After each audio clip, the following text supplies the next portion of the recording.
All right.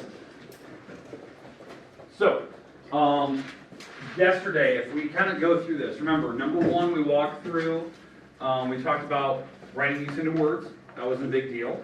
If we scroll down to number two, we talked about, how to find an average. Remember, to find an average is you add up all the numbers together, and you divide by how many there are. And again, you'll have to do those by hand. You'll have a calculator, but you have to show the work by hand that you're actually doing it.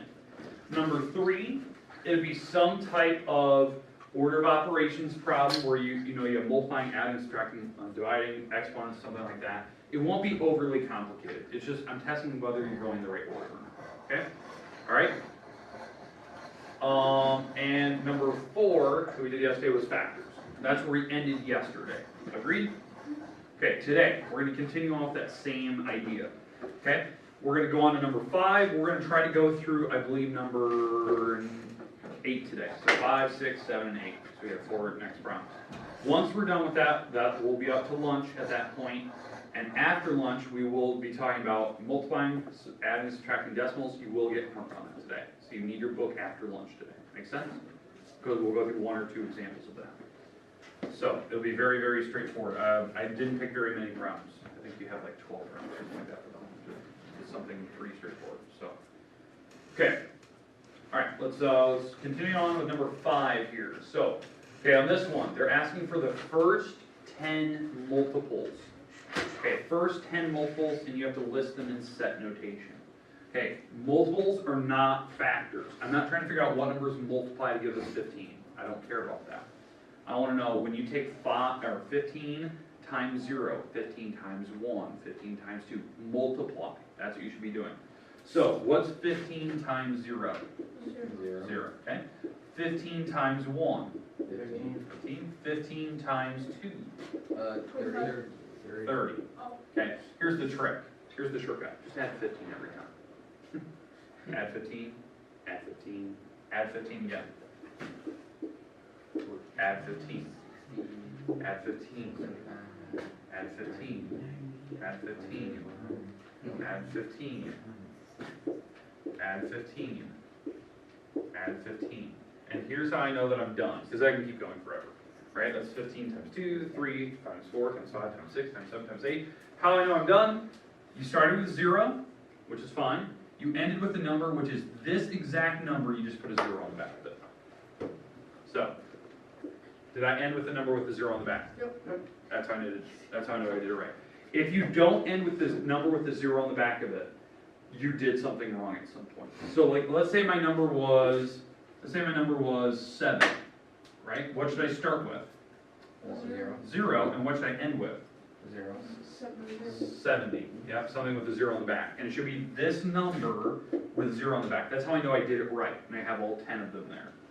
Okay, if you end up with like the number 72, you did something wrong at some point. You didn't multiply or you didn't add the 7 correctly. At some point you lost track. Question? Let's go with the 15. So you said ended with 0. So you go 0, 15, and then 30, and then you end there. No. This number ending with 0. Oh. Yeah, that's the 10th number because I need the first 10. Okay, yeah. I understand what you're saying now. Okay, we go with that? Okay, all right. Okay, let's move on. That was number 5. The number one thing that I know from previous years, I don't know why, this problem is a notorious one that people miss. This one. Because they think it's the same as the last one, where you're breaking up factors. I don't want factors. This is multiples. It's different. You're multiplying versus dividing. Okay? All right, let's go to number 6. Okay, 6. You're using the prime factorization. I think I can give you a hint on this right now. It says sock method or hockey stick method, whatever you want to call it. You're breaking up the 126 into all prime numbers. So you're breaking this down as far as you can. So the prime numbers, and I'll probably have the prime numbers on the board somewhere for you. So the prime numbers, if you don't remember, 2, 3, 5, 7, 11, 13, 17, 19, 23. Like these are the prime numbers, right? I'm trying to break down this number into just those. That's what I'm doing. So what's the first number we always check? 2. 2. You always try 2. And it does. This number has a 2 in it. So 126 divided by 2, well, that's 63. Okay? if you did it right, you actually divided by 2 correctly. Let's see, 63, does 63 have a 2 in it? No. No, it doesn't end with a nice number, so we probably want to try 3. So if you take 63 divided by 3, it'd be 21. Okay? If 3 didn't work, I'd try the next number, try 5. And if 5 doesn't work, try 7. Now on this one, does 3 go into 21? Yeah, it goes in there, what, 7 times? And can I break down 7 any further? No, it's already a prime. So these are all the prime numbers. That's why it kind of looks like a hockey stick or a sock, right? And what you do is you write this out into what we call expanded form, which is this. That's expanded form. And then we put it down to exponential form. That's what I want. Do you guys remember doing that now? Okay, it looks like it's the factor tree, but it's not. Factor tree was different, right? When we did that problem way up above, we did the number 24 the other day. That was, I think, the 4th problem we did, right? We broke this down. This is a factor tree. All the numbers that multiply to give you 24, right? That's not what we're doing here. We're just trying to break it down to those prime numbers. The prime numbers will be on the board somewhere. So you have to just keep going. And notice I always write the prime number on the left. So I try 2 first. If 2 doesn't work, try 3. If 3 doesn't work, try 5. And you go until it can't break up any further. So sometimes you have to keep going. It might take a while. Okay, any questions, comments about number 6? Okay, and again, if you're not comfortable with a certain type, let me know today. We'll put another example on the board. We'll try another one out. Okay, so if you're like, I need to see one of those again. Okay. All right. Again, hopefully you're writing these down because again, you are going to get one of these. You're going to get this practice guide at some point this weekend. I'm going to have you complete it. So now you have all these answers written down. You should know how to do it. So will this practice guide be home too? Yeah. And we've already done most of them in class, so I mean, it should be easy points for you. Just fill in your answers. Because I want you to at least see that semester test before you get there. Okay, all right. 7, 8. These are the ones we're going to end with today. These are my last couple, okay? And this is good because we get to introduce dividing decimals today, which is awesome. So, and we're just going to do an easy one today. Just kind of a simple problem, not something super difficult. Okay, all right, division. We've talked about dividing fractions. What do you remember about dividing fractions? The bottom number has to be safe. Okay, cool. That's adding and subtracting. Exactly. We have to do the flip. When you divide, you have to flip the second fraction over. To do that, we have to make these improper to start with. So let's make these improper first. So that's 14 plus 1, which is 15 over 2. You know how I did that? Multiply the 7 times 2 and add the top number. So that's 15 over 2 divided by 18 plus 2 is what, 20 over 3? So again, I made them improper. Take the big number times the bottom, add the top. And now, just like Beth said, we have to flip the second fraction over, okay? So we're going to flip that second fraction over, and we're going to change that to multiplication. Okay, does that make sense? Okay, what we're doing there, we flip the second one over. Now what we do is we look, if you want, I know like, Hannah, you always like to go straight across. That's fine, just go straight across and multiply it. I like to always simplify before I do that. So simplifying, I know that, 15 is 3 times 5, 20 is 4 times 5. So I know that the 5s can go away diagonally. Top and bottom, they don't have any numbers in common. So I can go straight across now. So 3 times 3. 9. And 2 times 4? 8. That's my answer, which is 1 and 1/8. Again, how I know that? 9 goes in the house, 8 doesn't. 8 goes into that once. 8 times 1 is 8. There's 1 left over, so that's my remainder. Okay, I'm looking for one of these. That's what I'm looking for, just one of them. I didn't give you the hint there. You have to use the reciprocal. That's what we did. We flipped the second one over. I believe the hints will not be there semester test today. Just kind of know that. Okay, any questions with dividing? We can't cheat it, right? We just changed the multiplication. So, all right, last from the day, number 8. We're going to introduce for the first time dividing decimals, and I think kind of an easy one here. And eventually tomorrow we'll talk about how this division of decimals can change. How we can change it to a different style of problem. Okay, so I do want to explain like what we're doing here, so you can understand what's going on. Okay, so let me scroll and I'm going to zoom on this problem. So it basically takes the whole board. Okay, so what we're doing is we're technically taking 0.304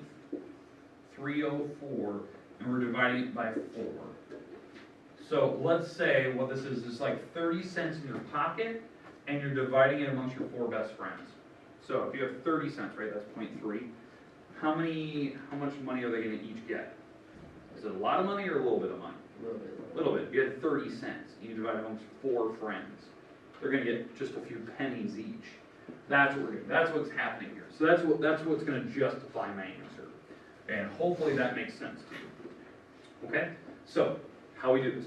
It's just like normal division. In fact, I'm gonna do this exactly like normal division, and I'm gonna ignore the decimal point, which is awesome. So just ignore it like multiplication. So, can 4 go into 0? No. Can 4 go into 3? No. Can 4 go into 30? Because that's 30. Yes, 4 can go into 30, what, 7 times? 4 times 7 is 28. And when I subtract 30, I'll have to borrow, so that's 2, this is 0, 10 minus 8 is 2, 2 minus 2 is 0, okay. Drop down the next number. How many times can 4 go into 24?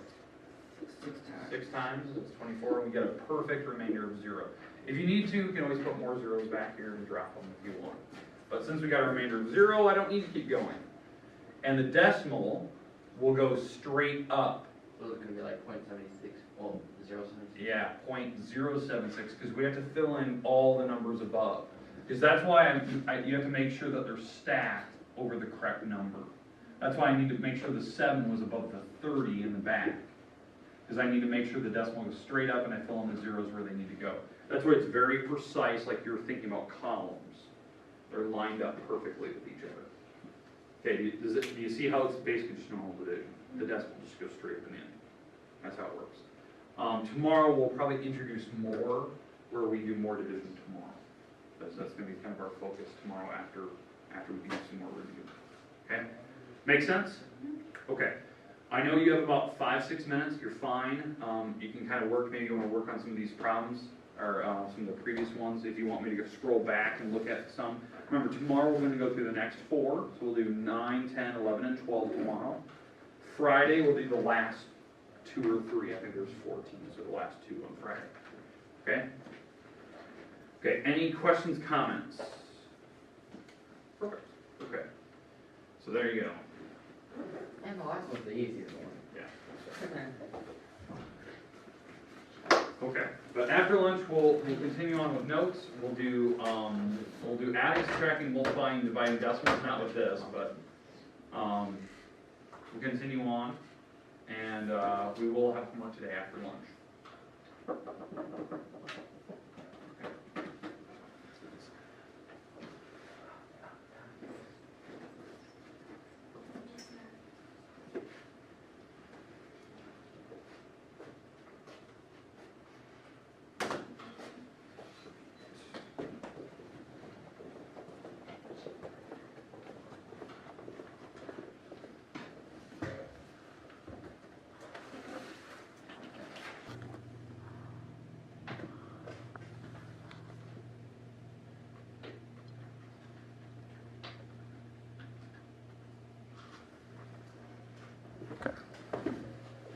All right, so let's talk about what we're going to go into, because we will get more today. So I want to talk about adding, subtracting, and multiplying decimals, because that's what I want to make sure of today. Okay, so here's the question. So, because we're on section 4, right? 4.4 to 4.6. This is the basic operations stuff that we've been working on. Okay, is there any type of problem right now that for sure you need to see? Because I have 2 picked out that I want to cover. But is there any for sure that you know that you need to see first? Like adding, subtracting, multiplying decimals. None that you can think of. Okay, so I have 2 that I picked out. I'm going to do a subtraction problem and a multiplication problem. So we can see kind of one of each. Okay, because that's what I want to make sure of. So these are going to be the 3 that you're going to have in your homework. You basically have 3 or 4 of each type for the homework problems. That's what you're going to have, okay? All right, so let's do one example. This is the one that I saw in the book, and I want to make sure that we know how to do it. Okay, it's 5 minus 0.08. Okay, It was something very, very close to this. I wanna make sure that we know how to actually set this up to subtract it. It's not adding would be super simple. But for subtracting this, what do we have to make sure of? What's the rules? The decimals now. Decimals line up. Where's the decimal on the number 5? Behind it. Behind it. The decimal's right here. That's what you need to realize. So when we line these up, the 5 is gonna go on the top, because that's actually worth more, and the 0.08 goes on the bottom. Notice that I filled in the zeros on the top. Put in zeros to make sure they're the same length. Okay, and then now I can subtract. We start on the right side and work our way to the left. Okay, right to left. Can I actually take the first number, 0 minus the 8? No. No. I'm gonna have to borrow. And this is the part we discussed yesterday, right? That we need to borrow from the number in front of it. The problem is there's no number there. So we have to borrow from the number in front of that one, which is a 5. So I'm gonna make this a 4. The 0 now becomes a 10. And I cross it out, that becomes a 9. And now the last number becomes a 10. So that's a borrowing down the line as we go. Okay, 10 minus 8. 2. 2. 9 minus 0. 9. 9. Decimal comes straight down. 4 minus 0. 4. 4. Boom. This is it. That should make sense, right? If you had $5, you spent 8 pennies on something, you should have $4.92 left over. That's the idea. Okay, questions with the actual subtraction there? I want to show you that because we have really discussed what happens when you have a number that doesn't even have a decimal like printed there. You can put it at the back, like you said, okay? And we can always borrow. Okay, we good with that one? Okay, now, my other problem that I picked out that I want to make sure is this little goofy multiplication problem where there's a way to cheat the problem a little bit, okay? So that's what I want to discuss. Anyone still need that, right? Okay, all right. So let's talk about the one multiplication problem. Okay, so here we go. 1.7 times 0.0003.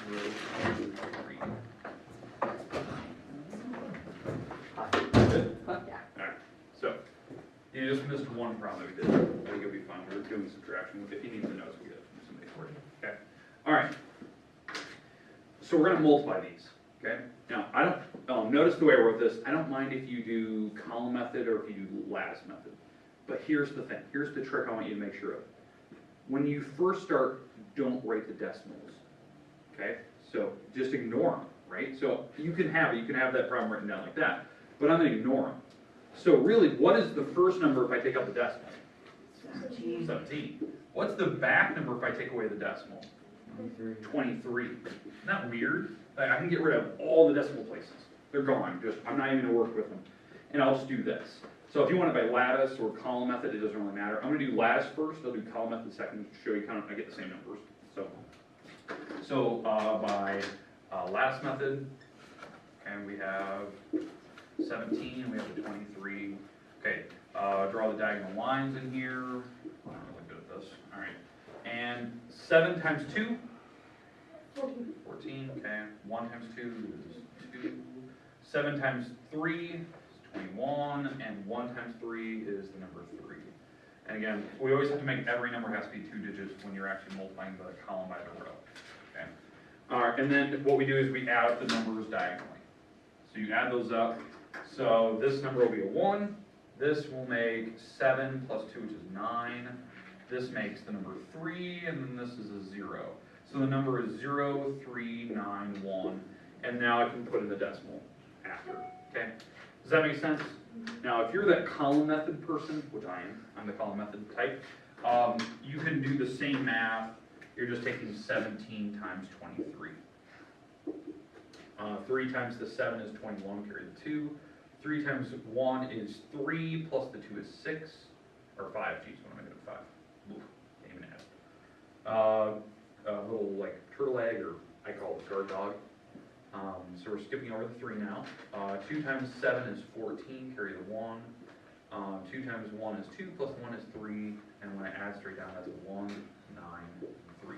So do you see that they are the same number? Okay. Now comes the weird part. Now that we know what our answer is, doesn't matter what method you picked, we have to fill in the zeros and the decimal points. So the decimal points, if we count them all up, right? This number has 1 decimal place. There's 1 there, that's 1. This number has 4. 1, 2, 3, 4. 4 decimal places. So my final answer is going to have 5. You add up all the decimal places together. Okay? So does everyone understand that, like, the 5 total decimal places where I'm getting them from? And so we're going to start in the back, and you're going to work your way up counting. 1, 2, 3, 4, 5. The decimal's right here. And now I can fill in the zeros wherever I need them. So that is actually the answer. Here, back here, same thing. I move it up 5 spots. 1, 2, 3, 4, 5. So the decimal will be here, and I can fill the zeros. Okay? And that would be the number. That's the actual digit that represents that answer. So if you actually type this on a calculator, you will get the right answer. It'll be exactly what you see there. Okay, does that make sense? We didn't do one yesterday like this where you had to actually like move the decimal way more than the numbers that were presented to you. Like before, like, oh, the decimal moved over 2, and you already had a bunch of numbers, so moving over 2 wasn't a big deal. But what happens when you move way past them, like this? And the reason why you move past them is because they had a bunch of zeros here that we chopped out, basically. I think it's so much easier if you just ignore the decimal, because it saves you a lot of work. You don't have so many zeros in there. Okay. All right, questions about multiplying, the division, or the subtraction problem we did earlier? Okay, I'm going to write down your homework here. This homework is due on Friday this week, which is kind of a weird turnaround. I'll give you some time tomorrow to work on it as well. But remember, tomorrow we're going to really introduce division for the first time. Okay? When is our semester test? Monday, Tuesday, Monday, next Tuesday week. next week. Even if you're sick this week, it's still Monday, Tuesday, so keep that in mind. Okay? Sure, I got a random question. Yes. You know how you said if you're sick, you start to take it? Yeah. What happens if you're not here Monday and Tuesday? What would you Then do? you're taking it Wednesday. What happens if you're not here Wednesday? Then you're taking it Thursday. What happens if you're not here for the rest of the year? Anyway, you look You at don't have it, to you're worry still about gonna take it. Alright, page 100. Blackouts will see you, Alright. 7 through 12, exercise That's B. great. Make sure that on these make sure that you're doing the right exercises. Really check are you doing the B exercises, because I'm bouncing around a lot. Okay, these are all addition. Then you're going to turn to page 101. You're going to do 10 through 16, exercise A. I think those are the only ones on that page. So make sure you're doing number 10 first in that one. And then the last one, which is all multiplying now. These are subtraction, by the way. Page 105, 1 through 4, exercise F. F on that one. So it's adding, subtracting, and multiplying. Can't go wrong. A couple of each. They're pretty straightforward. They're pretty easy. Okay. Try to do it by hand. Try. You can have a calculator if you want to like double check your answer, but make sure you are showing the work. Make sure you're not like writing all the work off the side. Actually put the work down on the front of the graph. So they're pretty straightforward. They're pretty easy. So okay, there you go. First time yours is due Friday. So in fact, I'm gonna write that down over here. Green. Okay, practice guide, you'll get one of those tomorrow. So. Page 100.